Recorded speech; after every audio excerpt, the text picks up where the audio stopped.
Official YouTube channel کو subscribe کریں اور بیل آئیکن کلک کریں۔ نحمدہ ونصلی ونسلم علی سیدنا و مولانا محمد رسولہ النبی الامین المکین الحنین الکریم الرؤوف الرحیم، اما بعد فاعوذ باللہ من الشیطان الرجیم، بسم اللہ الرحمن الرحیم۔ ان اللہ وملائکتہ یصلون علی النبی یا ایہا الذین آمنوا صلوا علیہ وسلموا تسلیما، صدق اللہ مولانا العظیم۔ اب سب احباب آقا علیہ الصلوۃ والسلام کی بارگاہ میں ہدیہ درود و سلام پیش کریں۔ اللہم صلی علی سیدنا و مولانا محمد وعلی آلہ وصحبہ وبارک وسلم۔ قاضی ایاز رحمۃ اللہ علیہ صاحب الشفا، انہوں نے اس آیہ کریمہ کی تفسیر میں کہ اللہ تعالیٰ اور اس کے تمام فرشتے نبی اکرم صلی اللہ علیہ وآلہ وسلم پر درود بھیجتے ہیں، یصلون علی النبی، اور اس کے بعد حکم کہ اے ایمان والو تم بھی حضور علیہ الصلوۃ والسلام پر درود بھیجو، درود پڑھو، اور آپ پر کمال ادب کے ساتھ کثرت سے سلام پڑھا کرو۔ اس آیت کریمہ میں قاضی ایاز رحمۃ اللہ علیہ بیان کرتے ہیں کہ یہ آیت بطور خاص حضور نبی اکرم صلی اللہ علیہ وآلہ وسلم کی عظمت اور آپ کی شان مبارک اور آپ کا علو مرتبت، آپ کے عظیم اور بلند مرتبے کے اظہار کے لیے اللہ پاک نے یہ آیت نازل کی۔ اور ایک بات جو بڑی اہم ہے وہ یہ کہ اس میں اللہ تبارک و تعالیٰ نے پہلے خبر دی ہے اور بعد میں حکم فرمایا ہے۔ پہلے ایک خبر دی ہے، ان اللہ وملائکتہ یصلون علی النبی، یہ خبر ہے، ہمیں خبر دی ہے کہ بے شک اللہ تعالیٰ اور اس کے تمام فرشتے نبی اکرم صلی اللہ علیہ وآلہ وسلم پر ہمیشہ درود بھیجتے رہتے ہیں۔ تو اللہ تعالیٰ نے ہمیں یہ خبر دی ہے، اطلاع دی ہے۔ درود تو وہ بھیجتا ہی رہتا ہے، اور ملائکہ بھی آقا علیہ السلام پر درود پڑھتے رہتے ہیں، مگر اس آیت کے ذریعے اللہ تعالیٰ نے ہمیں آگاہ فرمایا، اطلاع دی، اور آگاہ فرما کر اطلاع دے کر اپنا عمل اور ملائکہ کا عمل بیان کرنے کے بعد اب امر فرمایا، ہمیں حکم دیا ہے کہ ایمان والو تم بھی حضور علیہ الصلوۃ والسلام پر درود پڑھا کرو اور کثرت کے ساتھ اور کمال ادب کے ساتھ سلام عرض کیا کرو۔ قرآن مجید میں الحم سے والناس تک ایسا حکم اس ایک مقام کے سوا کسی اور جگہ نہیں دیا گیا۔ کسی اور عبادت، کسی اور عمل کے لیے ایسا امر اور ایسا حکم اللہ پاک نے کبھی انسانوں کو نہیں دیا کہ وہ حکم دینے سے پہلے یہ خبر دے کہ میں خود یہ کام کرتا ہوں سو تم بھی کیا کرو۔ تو پہلی بات یہ ذہن نشین رکھ لیں کہ یہ حضور علیہ الصلوۃ والسلام کا وہ شرف و امتیاز ہے اور آقا علیہ السلام کی وہ خصوصیت ہے اور آقا علیہ السلام کی وہ عظمت ہے کہ اس کی کوئی اور مثال نہ پورے قرآن میں ہے، نہ تمام انبیاء علیہ السلام میں سے کسی نبی اور رسول کے بارے میں صادر ہوئی۔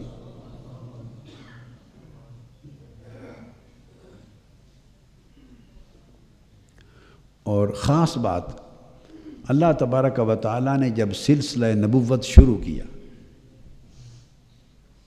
سلسلہ نبوت شروع فرمایا اور آدم علیہ السلام کو دنیا میں بھیجا اور سلسلہ بشریت کو بھی شروع کیا، تو آدم علیہ السلام جب دنیا میں اللہ پاک نے ان کو تخلیق فرما لیا تو عظمت نبوت کے اظہار کے لیے، نبوت کے اکرام کے لیے، ان کی تعظیم کو ظاہر کرنے کے لیے ملائکہ پر اور سب مخلوقات پر ان کی عظمت کو ظاہر کرنے کے لیے اللہ تعالیٰ نے ایک حکم دیا، سب سے پہلا حکم۔ یاد کرو وہ وقت جب آپ کے رب نے ملائکہ کو حکم دیا، کیا؟ آدم کو سجدہ کرو۔ اب جو بات ہے وہ حکم سجدہ بھی تعظیم کے لیے تھا، عبادت کے لیے نہیں تھا، اور تعظیم فرشتوں سے کرائی اور فرشتوں سے سجدہ کروا کر آدم علیہ السلام کی عظمت کا اظہار فرمایا، ان سے تعظیم کرائی اور اس عمل تعظیم سے آدم علیہ السلام کی عظمت کا، آپ کے بلند رتبے کا اظہار فرمایا۔ تو سجدہ ایک عمل تھا تعظیمی، ہر چند کے عبادت کے لیے نہیں تھا، لیکن اللہ پاک نے اپنے نبی کی عظمت کا اظہار کرایا ملائکہ سے، مگر خود شریک نہیں ہوا اس عمل میں۔ اظہار عظمت کے اس عمل میں، اظہار عظمت کے اس عمل میں اللہ پاک فرشتوں کے ساتھ خود شریک نہیں ہوا، یہ عمل فرشتوں سے کرایا۔ اس جدول آدم فسجدوا الا ابلیس، چونکہ یہ عمل ایسا تھا کہ اللہ رب العزت کی شان کے لائق نہیں تھا۔ سو بتانا یہ مقصود ہے کہ ایسے عمل کو منتخب کیا حضرت آدم علیہ السلام کی عظمت کے اظہار کے لیے جو صرف فرشتوں سے کرایا جائے اور وہ خود اس میں شریک نہ ہو۔ آپ میری بات سمجھیں؟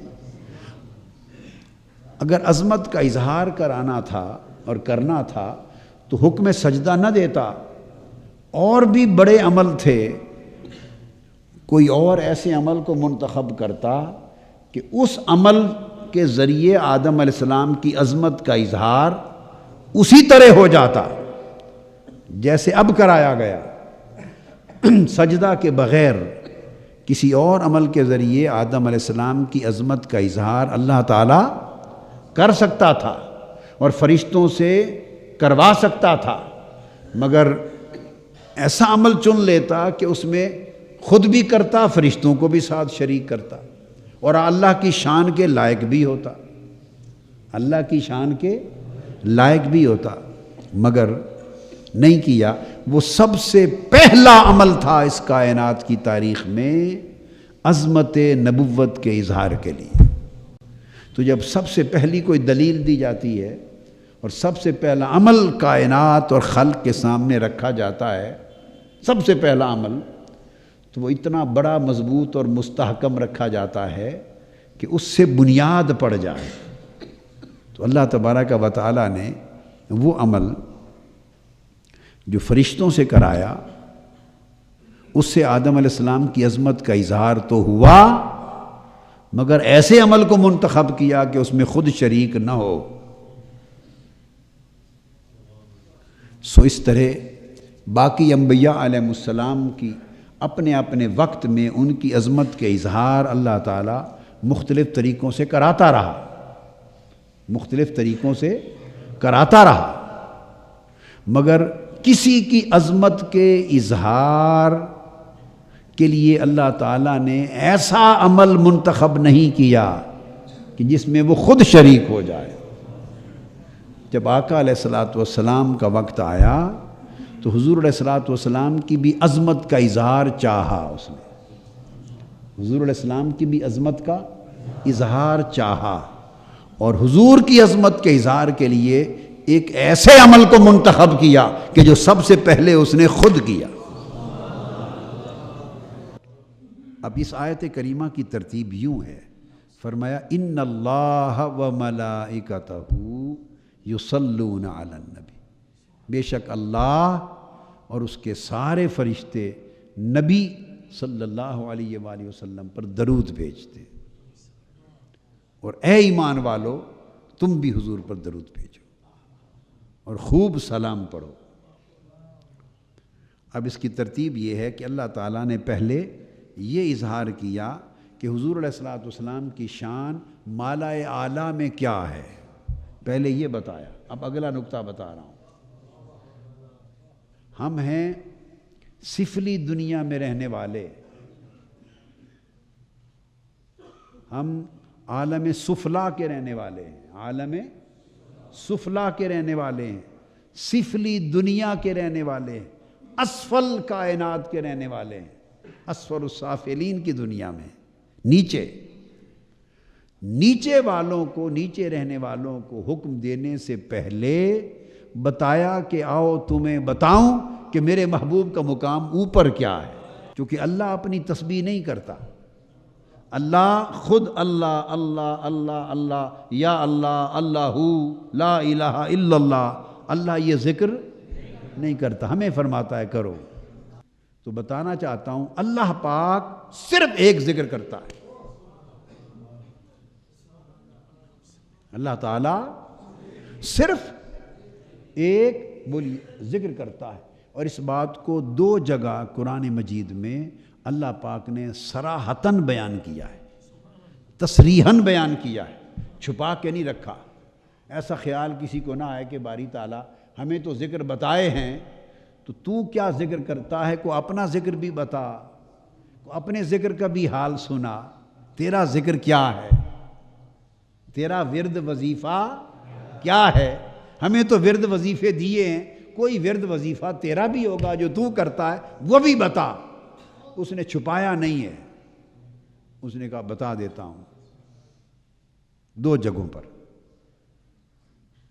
ایک جگہ پہ فرمایا لو سن لو میرا ذکر کیا ہے، وَرَفَعْنَا لَكَ ذِكْرَكَ، ذکرک، محبوب تمہارا ذکر جو کرنا ہے اور تمہارے ذکر کو اونچا کرنا، تمہاری حمد کرنا، تمہاری ثنا کرنا، تمہاری تعریف کرنا، تمہارے گن گانا،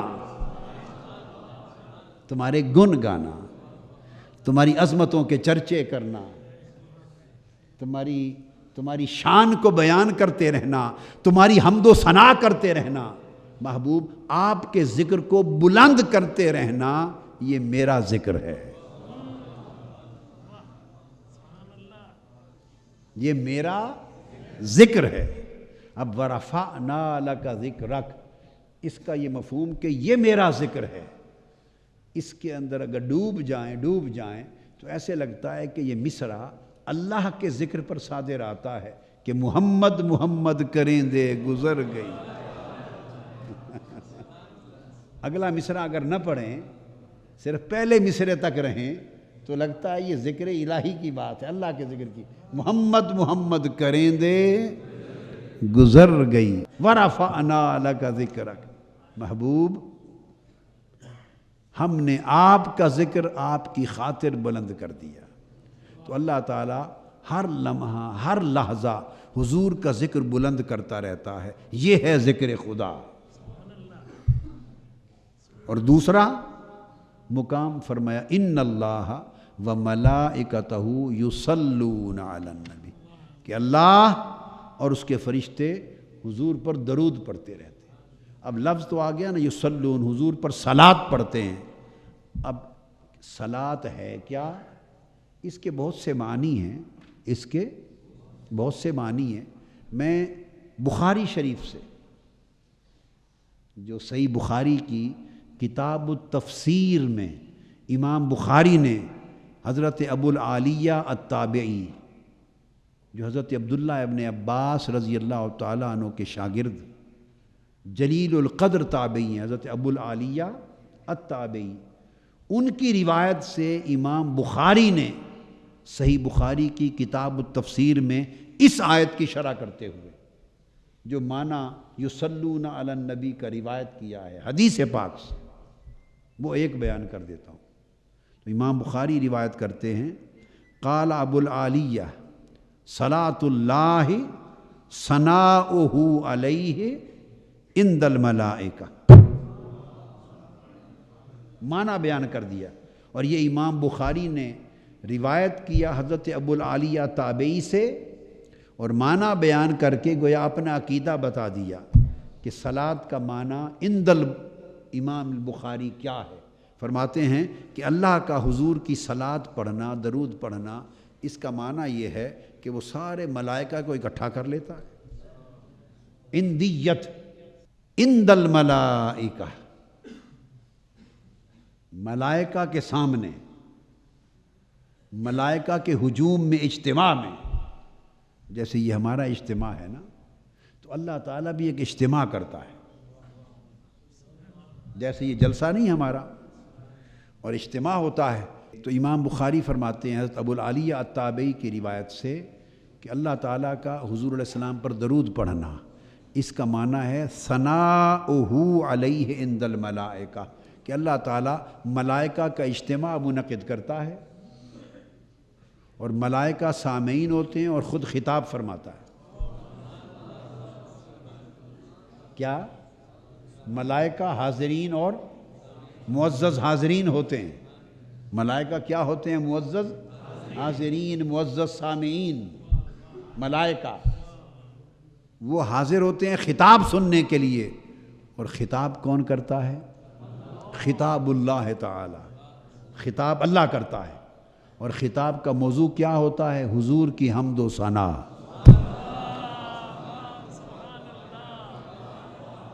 ثنا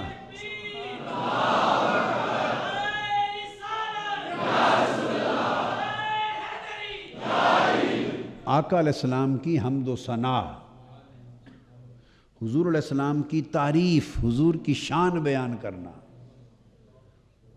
حضور کی شان بیان کرتا ہے اپنی شان کے لائق، جیسی وہ بیان کر سکتا ہے۔ ہمیں کیا معلوم کہ حضور کی شان کیا ہے اور کیسے بیان کرنی ہے؟ حضور کی شان وہی جانے جس نے وہ شان دی ہے، جس نے حضور کو اس شان سے نوازا ہے، اسے ہی معلوم ہے نا کہ میں نے کیا شان دی ہے اور کیا کہنا ہے۔ ہم تو ایسے بس جو کچھ ہماری سمجھ میں آیا ہم تو وہی کہتے ہیں نا۔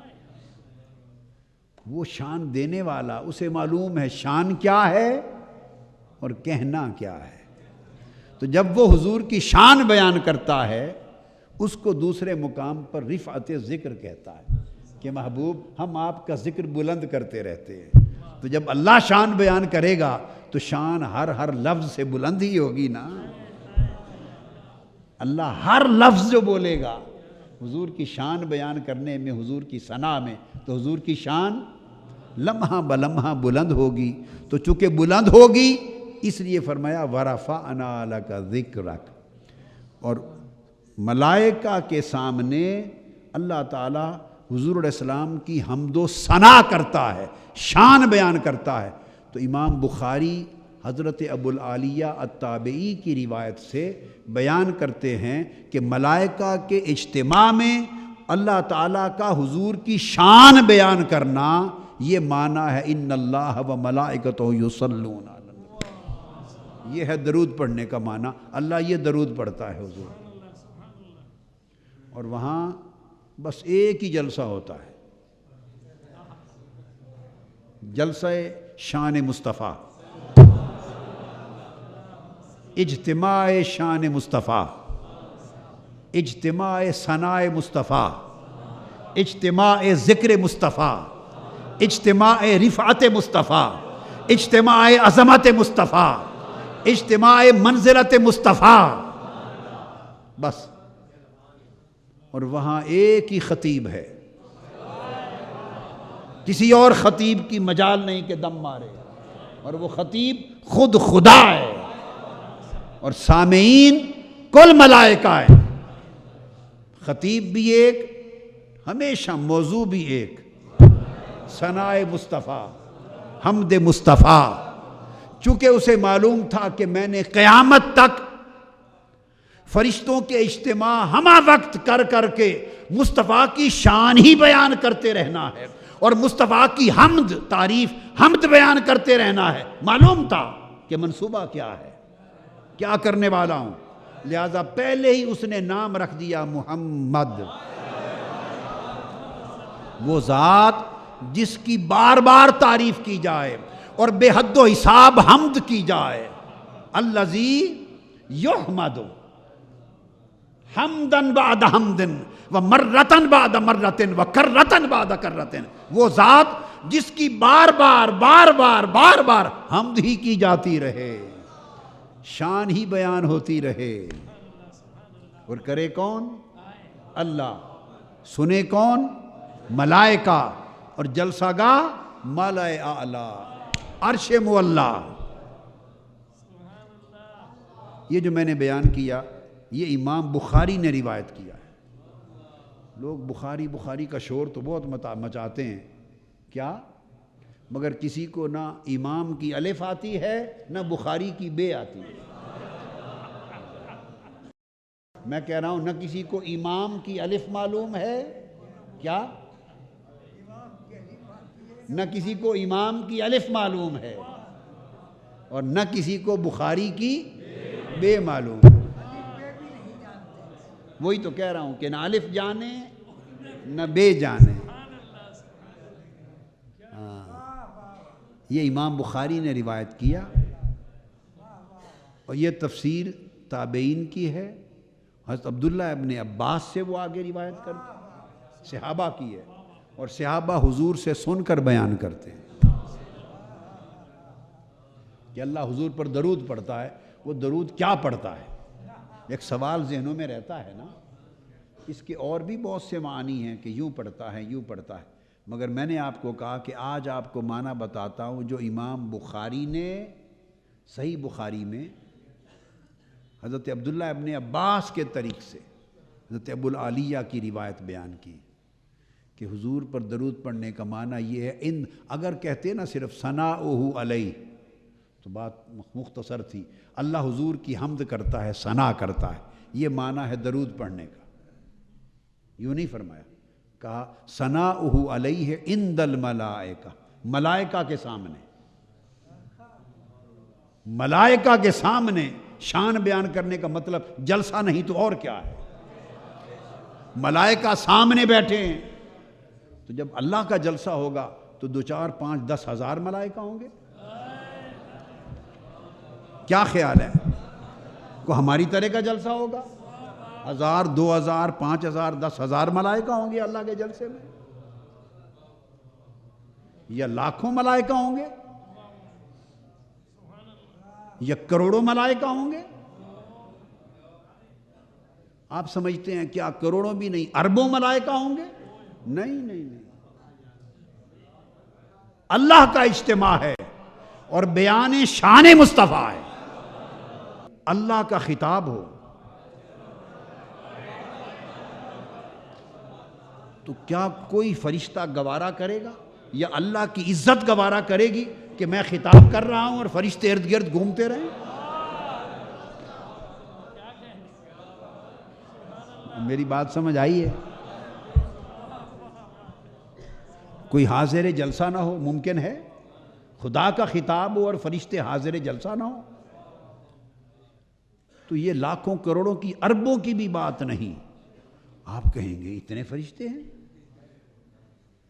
آپ سوچیں گے اتنے فرشتے ہیں، اتنا تو سنا ہی نہیں تھا کہ آپ نے کہہ دیا اربوں کی بھی بات نہیں. تو ہاں میں بتا دیتا ہوں، امام حاکم نے مستدرک میں حدیث روایت کی ہے. امام حاکم نے المستدرک میں حدیث روایت کی، حضرت عبداللہ بن عمر رضی اللہ تعالیٰ عنہ راوی ہیں، انہوں نے روایت کیا کہ اللہ تعالیٰ نے جب مخلوق پیدا کی تو کل خلق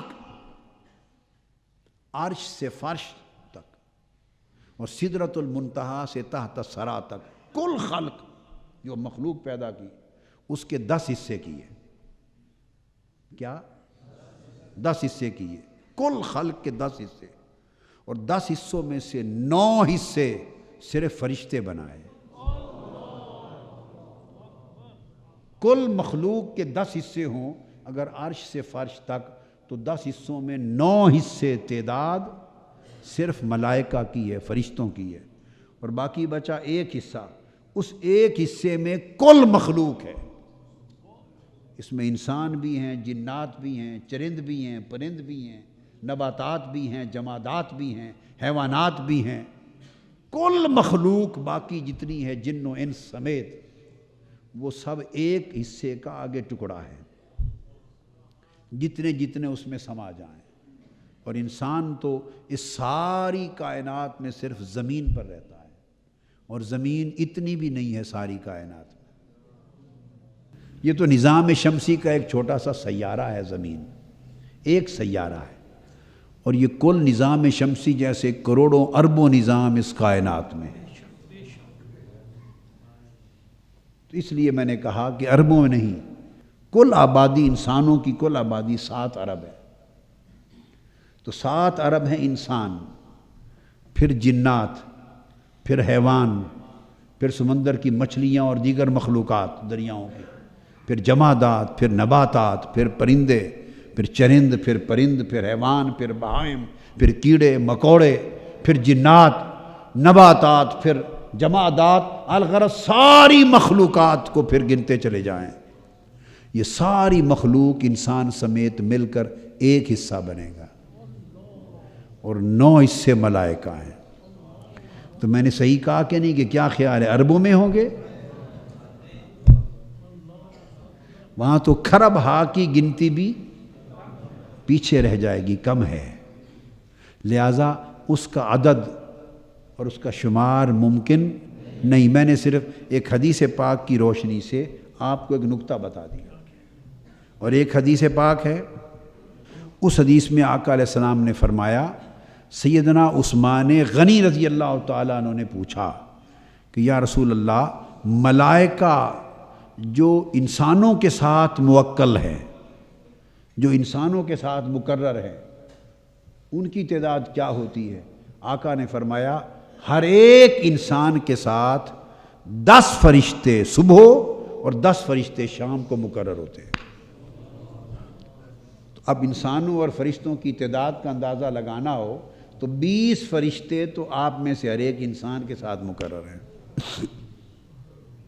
تو تعداد ابھی 20 گنا تو یہی ہو گئی نا۔ تو 6 ارب انسان ہیں کل، یا 7 ارب، اس کو ضرب دے دیں 20 سے، ہر انسان کے ساتھ 20 ملائکہ مقرر ہیں، ان کی الگ الگ ڈیوٹیز ہیں، 10 صبح اور 10 شام، ڈیوٹیز الگ ہیں، یہ نہیں کہ خدمت پہ لگے ہوئے ہیں، سارے الگ الگ ڈیوٹیز ہیں، حساب و کتاب بھی لکھ رہے ہیں، اعمال بھی لکھ رہے ہیں، دیگر معاملات بھی ہیں۔ تو عرض کرنا مقصود یہ تھا کہ اتنی تعداد ہے ملائکہ کی۔ اب بات وہاں آ گئی کہ ملائکہ بے حد و حساب، خربوں سے بھی بڑھ کر، تو اللہ پاک اجلاس جلسہ منعقد کرتا ہے، ملائکہ عند الملائکہ، ملائکہ سامنے ہوتے ہیں، اللہ کے سامنے ہوتے ہیں، وہ خطیب ہوتا ہے، وَثَنَاؤُهُ عَلَيْهِ، اور اس اجتماع میں اپنے خطاب میں حضور کی حمد و ثنا کرتا ہے۔ اللہ تبارک و تعالیٰ اس درود پاک کے طفیل ہماری دنیا اور آخرت ساری زندگیاں بہتر فرما دے۔ وما علینا الا البلاغ۔ آفیشیل یوٹیوب چینل کو سبسکرائب کریں اور بیل آئیکن کلک کریں۔